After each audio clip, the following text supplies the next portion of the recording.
Okay, it's time for our reading skill now. Today, the reading skill that I want you to learn is to identify supporting details in literary texts. Now, before I start teaching this skill, I want to be clear. The exact skill on IXL Language Arts is R4. I've already assigned that skill. Some of you in the class went on and mastered it the first time I assigned it, which, by the way, congratulations, I'm so proud of you. So those of you who already mastered it, guess what? You don't have to master it today. You've already done it. I encourage you to watch the video just to sort of review the skill that you already know.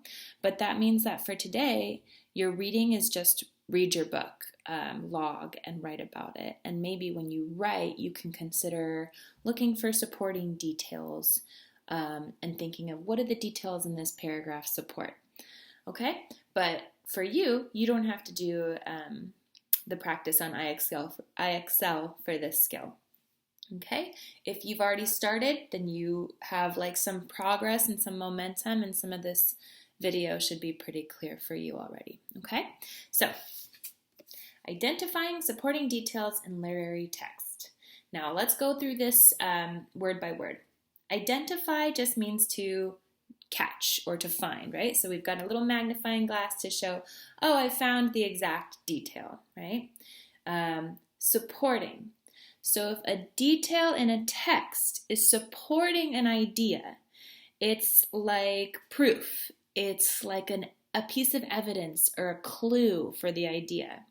So if you're looking through a book and you're trying to find evidence to prove that this character secretly doesn't like the main character, you're going to be looking for details where maybe that minor character is like frowning in the corner or whispering about someone to the side. Like that would be details to support the idea that they don't like the main character, okay?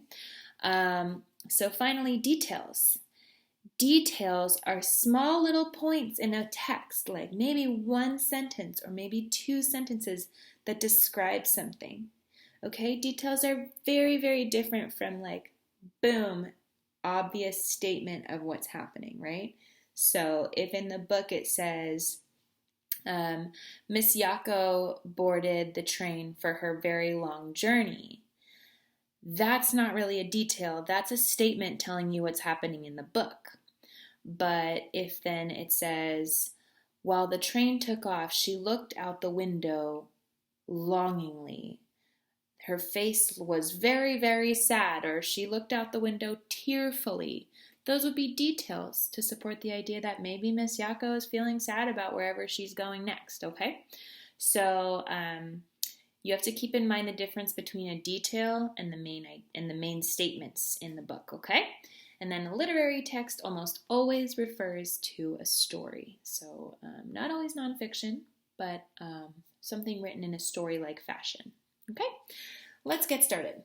So I pulled this passage right off of IXL. So what this means is if you get this question, you can actually just, you can go ahead and cheat for this one answer. I'm giving you one answer away, but you're going to need to pay attention to the example in order to be able to do other ones, okay? So let's go ahead and before I read the passage, I want to tell you the question they would ask. They might ask you something along the lines of, pick the detail that best supports the idea that Stanley is going to be gone for a long time. Now, let's read through the passage and then I'll ask the question again, okay? Stanley was sitting 10 rows back, handcuffed to his armrest. His backpack lay on the seat next to him. It contained his toothbrush, toothpaste, and a box of stationery his mother had given him. He'd promised to write her at least once a week.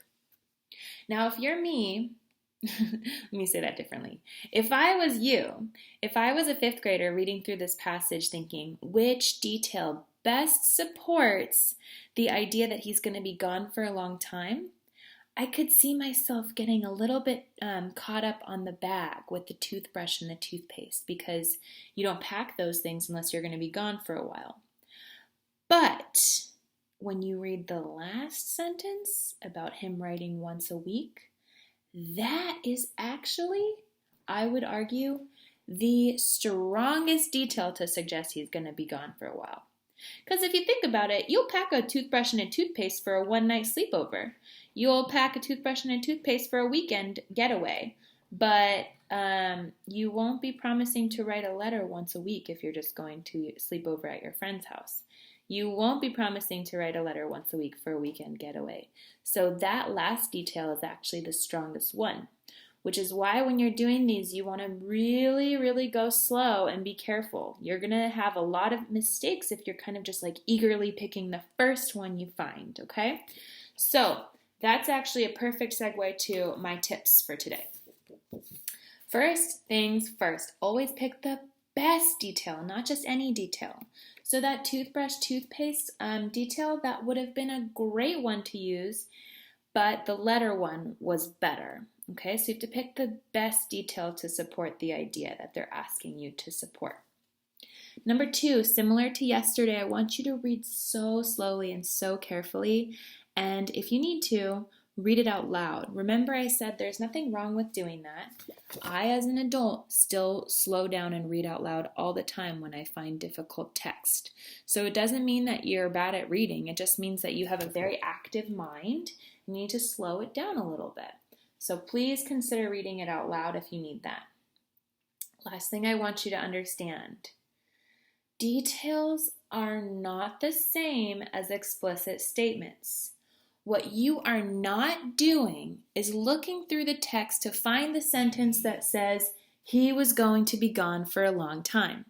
As you probably remember, that wasn't a sentence in the passage, and they're not going to give you a sentence like that. This isn't even a detail, right? This doesn't say any little detail about what's going on in the story. So remember that what you're looking for is an actual detail to describe what's happening that will support an idea. In this case, he'd promised to write her at least once a week. That supports the idea he's going to be gone a while, because you wouldn't write once a week if you're only going for a short time. These are my tips. You can rewind and replay this video as many times as you need to, okay? So if you're feeling stuck and overwhelmed, my suggestion is to replay the video, okay? Now, there are a lot of you who have already mastered it, so I know it's possible. Or if you haven't mastered it, gotten close, okay? So good luck. I hope that you are all feeling pretty confident. And remember, you can write me if you're not. Bye-bye.